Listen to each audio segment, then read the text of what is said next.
Guys, it's finally bright enough out that I could break the camera out. It's been an early dang morning. We started to hit the road at 2:45 this morning, get that coffee coming. And I got to tell you, the sunsets this morning have been incredible. And I'm always thankful when God blesses us with another day to see another beautiful sunrise and another beautiful sunset. We'll probably see the sunset again on the way back because it's about to be a long day, running on about 4 hours of sleep. It's just been go here. But if you like the adventure of getting new horses, and also I'm going to share with you, we're going to take you through the process of how we pick these horses out because it's going to get wild. It's going to be fun. We're on an adventure. We're excited. We're getting the truck filled up and we're about to get back on the road here. So let's go ahead and let's keep trucking.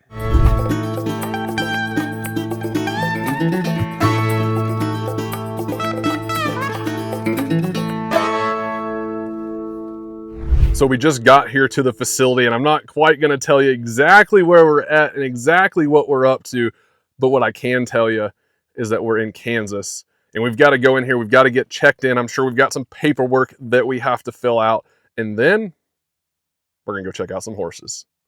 So let's go. So you guys just got a quick little sneak peek of the horses here and I just jumped in the trailer like any good horse person for a quick little bathroom break instead of waiting in line at the Porta-John. And I just want to give you guys a little update here is we're not filming quite as much while we're out there looking at the horses out of respect for the people that are here. I'll go ahead and tell you that we're at the Hutchinson Correctional Facility in Hutchinson, Kansas, here looking at what you can tell is some wild Mustangs. And just out of respect for the men that are running this program, I didn't feel comfortable running the video camera with them. They're trying to exercise horses and they're selling some saddle broke horses. I want to be respectful for those guys because they're doing a really good job and this is a really neat program. And so what we're going to do is we're going to take plenty of shots of the horses so you guys can see, and we're actually going to then sit down. Lydia, you'll get to meet her here in a minute, is my intern, and you'll get to meet her and we're going to talk through the horses that we're picking, why we're picking them. And that way you really get an idea of what we're doing and why we're doing it and why are we picking up some wild horses, right? That might be an underlying question because we got something big in store and we're excited to have you along the journey with us. So I'm going to jump back off here. We're getting ready to go buy some geldings. I'm a mare guy and we're getting ready to go buy some geldings and we'll talk about why we're buying geldings. Perhaps not by choice. Let's go buy some horses.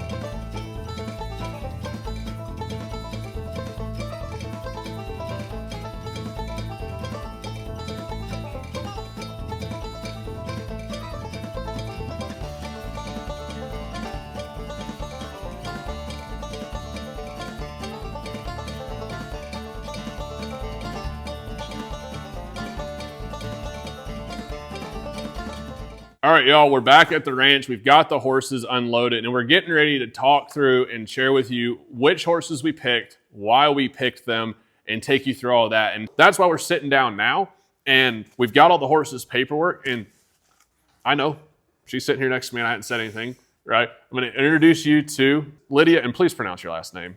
Tuminello. That's what I was going to say. And so Lydia Tuminello rode with me up in Indiana for the first time this last March. So about not quite 9 months ago, 7 months ago, something like that. And at the Indiana Equine Roundup or Indiana Equine Expo, it's the expo that replaced Hoosier Horse Fair. Later throughout the year, we were looking for interns and we went through our interns applications. This worked out to be a really good fit. And so you've been here probably between about 2.5 months now. 2.5 months, yeah, between 60 and 90 days at this point. I've been super happy with how things. I've been super happy. Cool. Learned a lot so far. Yeah. Looking forward to learning more. Yeah, so she's wanted to do one of these Mustang events. This is the Mustang Challenge. This is what I'm referring to as the Mustang Futurity because it's a Western event for these Mustangs to go to Vegas and go compete. But we actually get upwards of 10 months or so, 9 to 10 months to train these horses.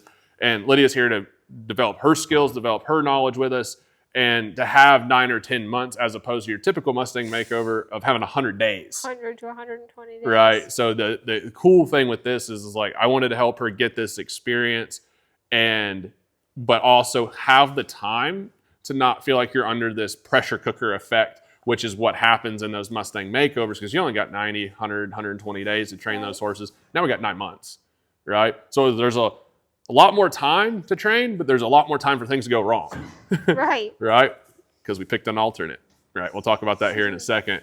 And so give folks an idea about your background with horses, your draw to the Mustangs, and let them get to know you a little bit. Okay. I have actually grown up around horses. My family and I competed in all the events. We did gymkhana, we did pony games, we did Western events, speed events, barrels, poles. We did the gamut of everything. Bareback was me and my sister's standard method of riding, which it was really great growing up. The Mustangs really kind of came into play 2016. I picked up my first wild yearling for a tip challenge, and it was like falling hard. I'm in the Mustangs. There you go. Picked up another one in 2018 and did all the training with her, and just recently ended up selling her. And I love how they are completely so much more aware of everything when it comes to anything you do with them. They notice things that domestic horses just doesn't come across their radar. I've done a little bit of competitions with rescue horses. With ATFO deal. ATFO, Yep. some of that. I enjoy the competing. I'd like to get better at it. That's why I'm here. Now you get to, do right? the whole thing. Yeah, the cool thing with this Mustang Challenge, right, is we got time. We got a little more time, but these are like performance Mustangs, right? And as part of you coming down here, it's like, hey, you want really good general foundation horsemanship to have skills, but also to get beyond the foundation. And Right. that this competition and this time frame gives us that opportunity to help you take a horse from untouched all the way through performance horse training, where we're talking about lead changes, slide and stop. It's a Western event, so we're going to be talking about Western maneuvers, but we got rollbacks and sliding stops and lead changes and all of those components that go into this. And so I think that's something that people also have to realize, is that when we talk about Mustangs, a lot of people think trail Mustangs, and it's like, yeah, they're going to get to go, like these ones particularly, we're going to ride them out, we're going to take them all sorts of places, they're probably going to travel all over the country, but then they're also getting a performance horse handle on them, Right. which is very unique, because a lot of times the Mustangs are typically chalked up to rinky-dink kind of recreational riding horses, and not Right. horses that are necessarily going to go become performance horses. And I think that's why I'm excited about this, is because I enjoy teaching. I enjoy the performance horse side of getting horses really broke, also taking the Mustang side, and then helping you be able to pave that path too.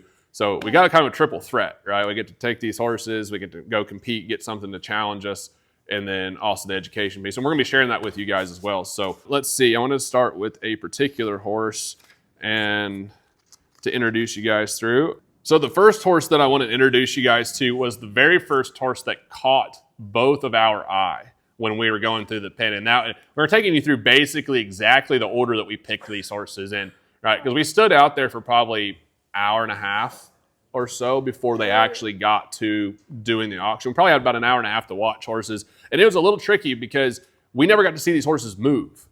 They were standing still, moseying around, going from their hay feeder to their water trough, but they never trotted around, they never loped around. And so we were picking these horses off straight up conformation and a little bit of disposition with how they were moving amongst each other. And this very first horse is a little red sorrel horse, right? Sorrel if you're Western, chestnut if you're English. You get to pick the poison. What's a Western challenge? We're going to go with sorrel. And this little guy, he caught both of our eye. He was standing broadside, and we both go with that one. Like that Right. one. There's just something to him. He's very nice all the way through. Yeah, and he kind of looks like a quarter horse that got shrunk down and like compact, and he just is a really well built proportionately from his hip to his barrel to his shoulder, the way his neck ties in. He looks like a little Western performance horse. Yes. And for a competition like this, and that's a style that I like. And the cool thing about these horses, they're all different styles. Yes. Right? They're all very nice horses in their own individual way, but they're not the same. They all have a different conformation. And so this little horse is like a little quarter horse, little red Ferrari type. We're going to be really curious, real athletic now that we've loaded them. They've been we've ran them through the chutes. They've got halters put on. We got to see them move once they're sorting them out and then getting them into the trailer. Very athletic horse. And so really, really excited about him. And so that little sorrel horse is from Twin Peaks, California. He is a 5-year-old right now. He'll be 6 by the time the competition rolls around next year. And so he was born in 2019 and captured on July 23rd of 2022. So he was captured basically as a 3.5-year-old horse, and give or take, right? 3.5-year-old horse, give or take, and then was gelded about 6 to 7 weeks later. So he's been gelded for basically right at 2 years now. All those things. And so here's the kicker. Here's the kicker. We didn't have this paperwork when we picked these horses. Right. I didn't bring the paperwork out with me they gave us. But what they gave us was a sheet with all the horses in the pen. And it had their tag number. They had a hip number that was painted on their hip. And then it had their age and it had their sex. Okay? That's all that sheet had. It didn't have HMAs. It didn't have management areas. It didn't tell us where they were from. It didn't tell us when they were captured, anything like that. We didn't know where they were from, when they were captured, how long they'd been on holding, if they were born in holding. We had no clue. We just had a hip number, which is the only number we really could see, which was like, I like that horse. What's its hip number? And then from there, we had to go through the sheet and go, that's the hip number. How old is it? Is it eligible for this competition? And go from there. So we didn't know where these horses were from. We didn't know how they moved. It's a surprise. All of it was a surprise. And so we just picked horses basically on what they looked like, very superficial, but what they looked like, and a little bit of that disposition there. So this horse caught our eye on disposition. That's why we're talking about this. I've never had a horse from Twin Peaks, and we got 2 of them. So it's either a really good thing or going to be a really bad thing, right? But we got 2 horses from Twin Peaks, California. And so let's go ahead and move on to the next horse. I want to go to your horse. Ooh, okay. So we're going to go to Lydia's horse. So basically what we did was I went into this planning to pick 2 horses for myself. Okay, you can show up to 2 horses in this competition. And Lydia did the smart thing and said, hey, I'm going to do 1 horse so I can focus on that 1 horse all the way through.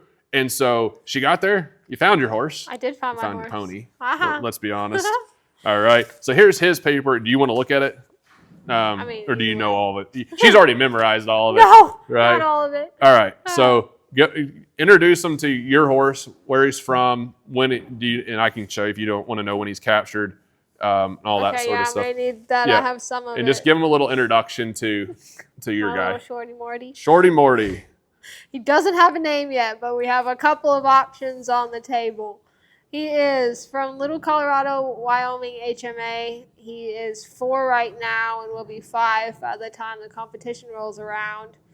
He's just a Bay Gelding, and there's no white on him, not at all. He caught my eye in holding because he's, again, just a nice little brick of That's exactly pony. what he is. He's literally a We've brick joked that he's like a potato with legs. Right. So he's a little flying potato. He just caught my eye because he has a really attractive, cute face to him. His eye is really big and soft. When I go to look at Mustangs or horses in general, it's like you've got the 3 things that you look for: build, brains, and color, and you only get 2 of the 3, generally speaking. So I'm really happy with his overall disposition so far. Yeah, you got build and brains. I got build and brains, and I'm happy. No color, nope, right? He's one. And one honestly, color. we didn't get Simple anything and that's easy. super flashy. No. Right? We didn't really have the option to get anything that was super flashy, but It's okay. quality horses. One thing I would tell you guys is that we did get all of our picks. It was pretty surprising when we got there because there was a lot of people at this adoption event. And we were looking around, and there was a lot of really colorful babies, and I'm like, okay, there's clearly, most people are not going to want to take a 6-year-old massive horse. Then some of these horses are really big and have to go through that work. They're going to pick the colorful yearlings that are going to be a little easier to handle. And it was a little unfortunate to see that we were the only ones that adopted aged horses. There was a couple of people that adopted 2-year-olds. Right, yes. But we have, as of next year, right, these horses we'll have 3 5-year-olds and 3 6-year-olds and a 5-year-old. Right, yes. Right, so we have, right now we have a 4-year-old and 3 5-year-olds. But by the time we get to the competition, we're going to have 3 6-year-olds and a 5-year-old. And we were the only ones that adopted horses in that age bracket. There was, I think, 2 2-year-olds that got adopted, and then a couple of yearlings. And maybe a burro. And a burro or 2. And there's 400 plus horses at that holding facility, and there's nice horses. It's a little unfortunate they only do one adoption event a year. A year. And we didn't get to look through all the pins. We just looked through the pen of horses that they had gathered up there. Well, we really focused on the pen that was specific to what we needed to. There was no point to. No, it wasn't like we had free reign to just go look around. Right. Yeah. At any of the other ones. Yeah, 100%. And so, you. but we did get all of our picks, you know, and we kind of did that strategically because the auctioneer came out there and he was like, all right, let's get started. Who has a hip number? And this guy that I've been talking with tapped me on the shoulder. He's like, hey, just tell him your hip numbers. Get the horses that we want before anybody else shows up. Right away. And so that's essentially what we did. Yeah. And we didn't sneak any fast ones on anybody. There was no one else that bought aged horses there. And then this next one here is a Bay Gelding, a massive, monstrous, huge Bay Gelding. We don't have exact heights on them. Their heights that are listed on here is when they came into holding.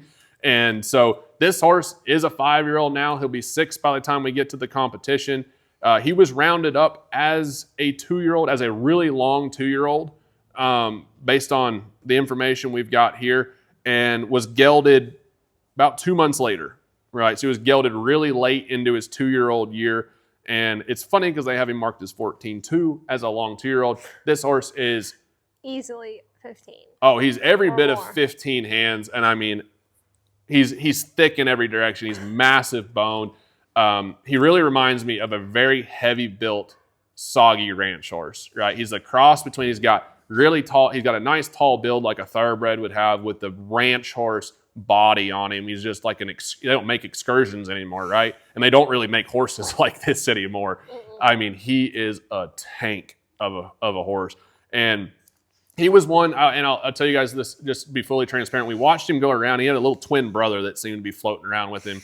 And this horse, I really like him as a ranch horse prospect, right? And that's going to fit well with this competition. With him being as big-bodied as he is, I'm going to be really curious to see just how athletic he is and how much maneuverability he has in his body, because he's built very nicely, but just with the way his shoulders are massive. So I'm really curious to see how much extension and how much reach he's going to have through the shoulder, which will be able to, from what I'm looking at, be able to look at this horse's ability to do lateral work, to do lead changes, to stay light, to be able to carry himself back over his hocks. One thing I really appreciated about these horses is we've both adopted horses on the East Coast, right? And these horses were not East Coast Mustangs, let me tell you. These were a different quality of horse that they had at this facility. And usually a lot of Mustangs that you see on the East Coast, they're really light in the ass end, right? They're heavy up in the shoulder and they kind of just taper back into their booties. And I always would joke with people with the Mustangs that I train, I'm like, we got to build the booty. Like, we got to back these horses up and build strength in behind because they don't naturally come with it. And these horses all have 3 of the 4 tank on the back of these Mustangs. Like, they already have it. And so that conformational piece is really nice to go into. And they're not fat horses by any means. It's not like they just got, they're not just bubbly all the way through because they've been overeating. These horses are just very, very thick and well-built and very proportional through them. So this Bay Gelding stuck out. He just has really good presence about him. Seemingly when we loaded him through, he's pretty damn sensitive, got pretty riled up in the chutes when we were loading him out, like reared up, jumped on another horse, like definitely got our hands full with this one probably going into it. And he's massive, right? So we'll see what we've got underway with him, but we're really, really excited about him. And so after we get through this last horse, I want to talk about kind of the things that we're both most looking forward to in the competition outside of just getting started with these horses, right?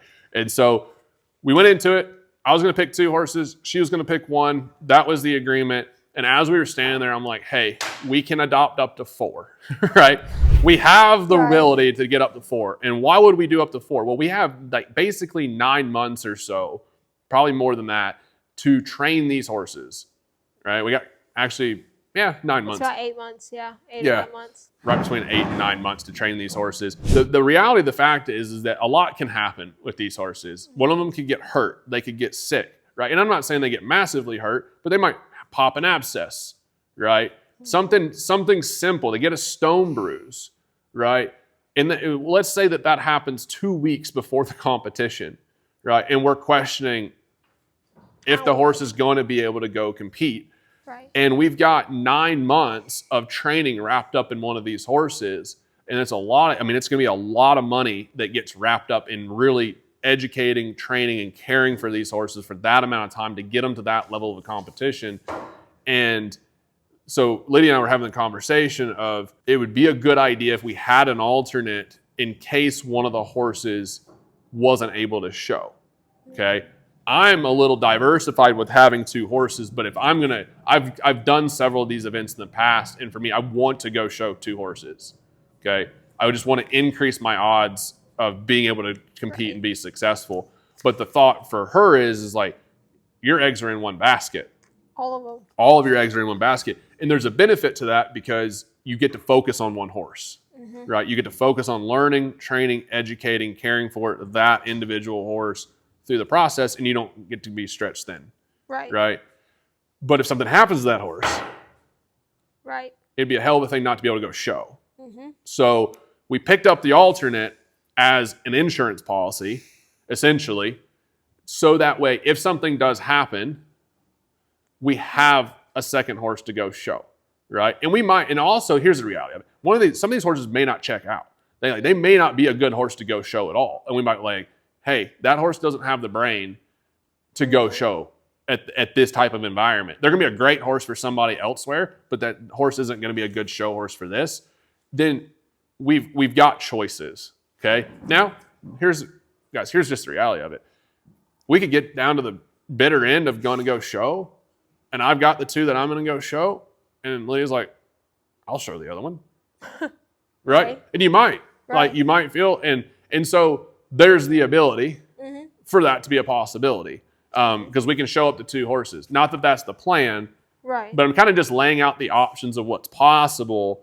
And we're going to train this alternate horse. The reason this horse is the alternate was basically because it was the 4th pick, right? It's the 4th pick. And so it doesn't mean that it's a bad horse. In fact, it's the 4th best horse that we picked out of all the horses that we were looking at. There's plenty of horses that we didn't pick. So it's still a good horse, but we just went with this one as basically on the bubble at this point, and it could move its way up, okay? It's a really nice horse, though. It is real sensitive, really large horse. So we're going to see how this one shakes loose. But this gelding is a 5-year-old gelding, going to be 6 by the time we show next year. Repeat that again for the 3rd time. And this horse is also from Twin Peaks. So the very first horse that we picked, the little sorrel horse, that probably is about 14.2, 14.3 in that range, is also from Twin Peaks, just like this one is, except for this horse. This horse was measured at 15 hands back in 2022. Oh, goodness. Right. And that would have made that horse a long 2-year-old as well. And so they had marked this horse at 15 hands. This horse here and the other bay horse that we picked, they're pushing 15.2 plus. Like guaranteed, they're nothing under 15.2. And they could be pushing 16 hands by the time we measure them at the withers. Like, they're big old horses, which I'm really excited about. And so he's from Twin Peaks, another sorrel horse. He's got almost a flaxen mane. It's kind of a metallic type mane on him. And so he some socks too. Got some socks. Yeah, it's kind of an interesting, fuzzy, weird, not socks. Yeah, he doesn't have proper white legs, but it's almost like the white starts at the bottom of his foot and it just fades up his leg. Right? Is that fair? Yeah, it's like silvery. It's not really white, but it's not really like chestnut swirl all the way down. Yeah, he's got red and it kind of just slowly bleeds into some white and it gets more white, but he doesn't have those defined lines of socks that horses have. And so he certainly is pretty. He's got a big old white blaze on him, right? Big old white blaze. And so he is pretty, right? And all of these horses are kind of classic looking horses. They're pretty horses. They've got good heads on them and they've got nice necks, hips, shoulders, all around. They're just really nice horses to look at.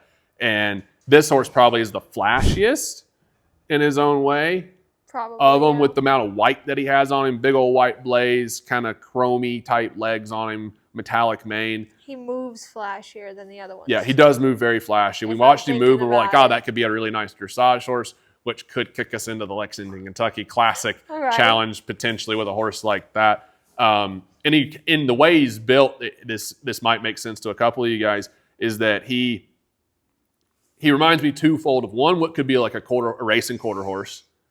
And I mean that in the most positive way possible. He's just built strong behind, and then his neck very much arches up and comes out of his shoulder kind of high. And he also reminds me of kind of an old school cow horse, right? Where he's going to be able to bridle up really nicely and keep his shoulders elevated. And so he's a lot of horse. He's really, really sensitive. And so we'll see how he comes around. Usually with those really sensitive horses, I typically find that when they're more sensitive, the hope is that those really sensitive horses are going to give you a lot of focus, and hopefully they're willing to let go of that anxiety and that stress that they hold on to. And so we didn't really know that he was kind of as high strung as he was, because he just moseyed around the pen. He pinned his ears and kicked at some other horses a fair bit, but he was getting picked on. Like, other horses were coming and biting him in the hocks, and he was getting upset. But he never came across as going to be aggressive or anything. But he's a lot of horse, so we've got our work cut out for him. And yeah, so he was captured as a long 2-year-old, gelded about 2 months later as well, and so now he's been gelding for about 2 years. That's been about the story for all of them, is they've had about 2 years as a gelding. Perfect amount of time.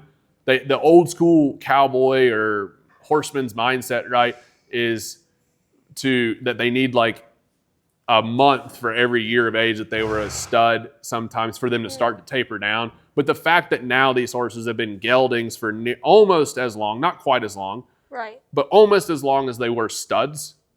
And they were young studs, probably bachelor studs out in the wild.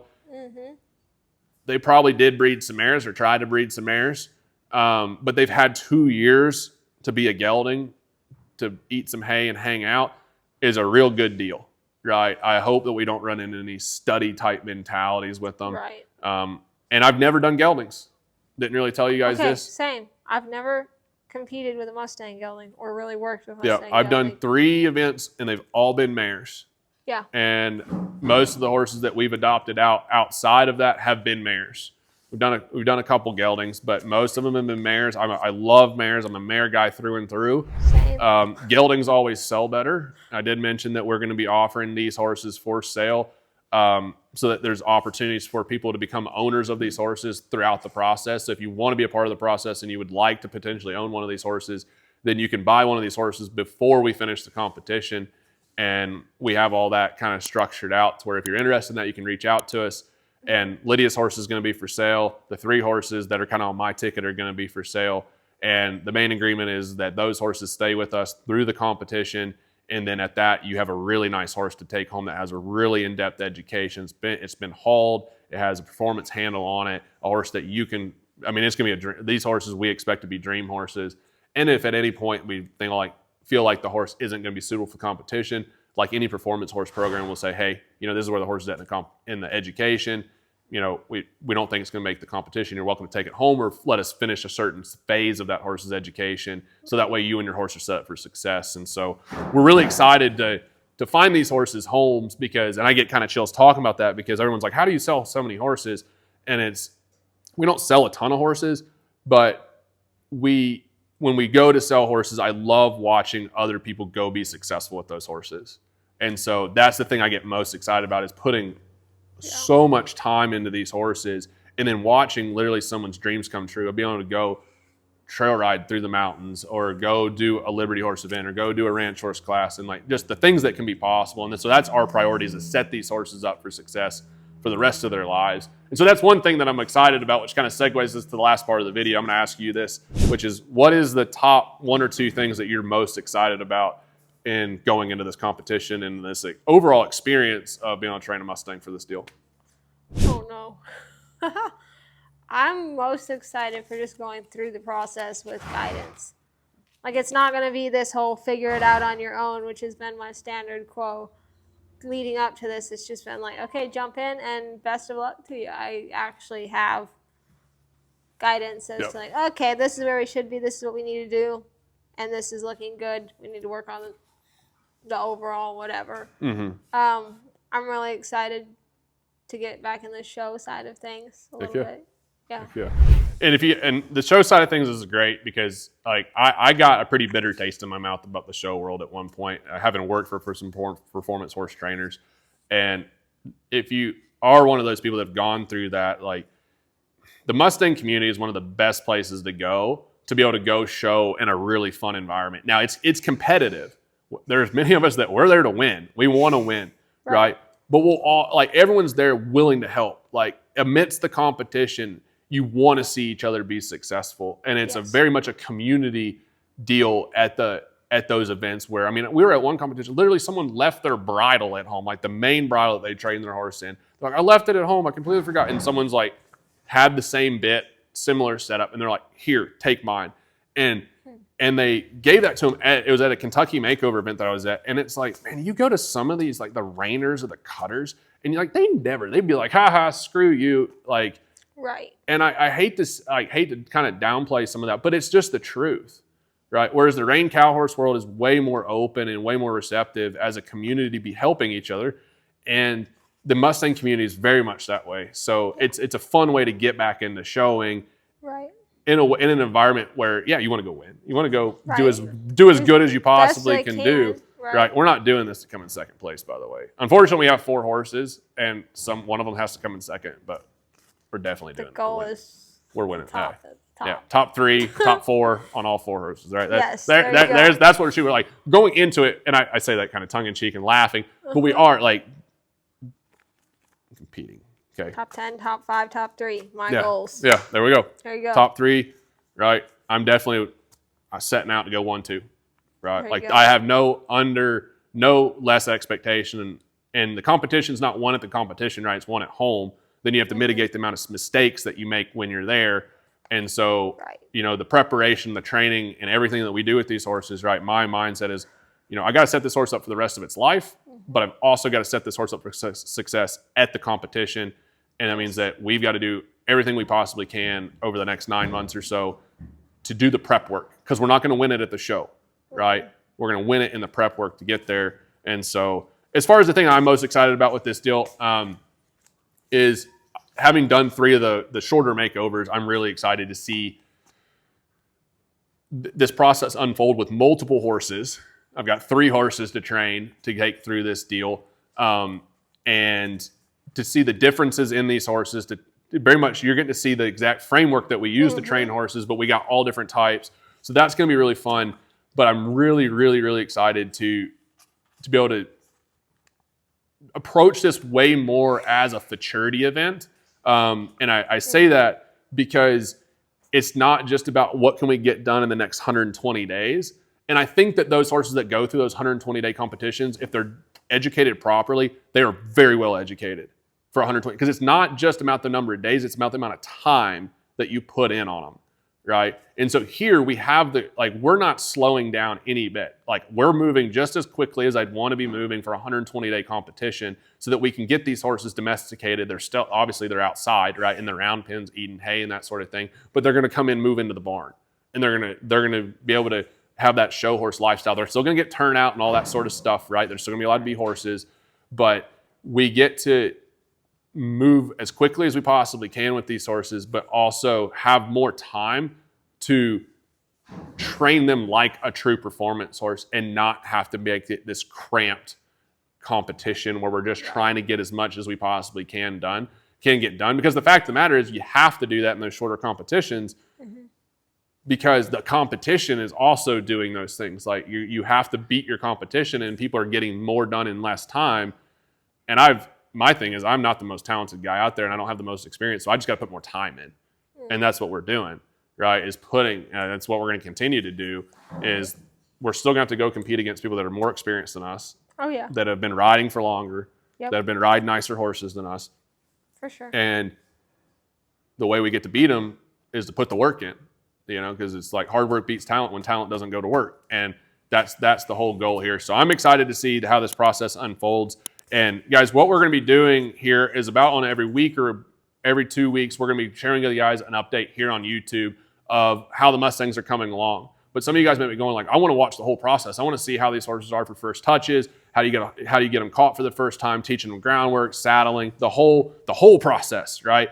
And if you're somebody that wants to watch that whole process unfold, we have our Cavi community, and that's where we're going to be doing all the behind the scenes footage, right? So each week we're going to kind of share a summary of what's going on, because there's a lot. We're going to have to put a lot of time in on these horses, and we're going to take kind of the big highlight reels and share those with you of how the horses are progressing, the obstacles that we're running into on a high level sense on YouTube. But if you're wanting to see in the trenches, the day-to-day sessions that are going in, the twists, the turns, the bumps, the victories, the good, the bad, the ugly, that comes along with bringing horses through such a transformational process that we're going to be going through, I'm going to encourage you to hit that link down below in the description or down in the comments to the Cavi community. That's where all of that's going to be.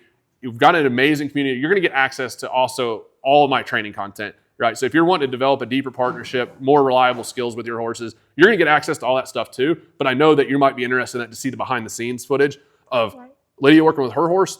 You're going to see me coaching her with her horse. You're going to get to see that perspective of someone that hasn't done this before within our program, and how I'm helping guide her, as well as me working with 3 totally different types of horses, to all headed to the same goal. Right, all headed to the same goal of having horses that have deep partnerships, dependable skills, and they're set up for a lifetime of success. And so if you want to see how that process unfolds, if you want to support us on this journey, then you can go down the Cavi community, join there. You can try it for a week and see how it's shaping up. And then if you want to stick around, we'd love to have you. And with that being said, y'all, we'll see you next week.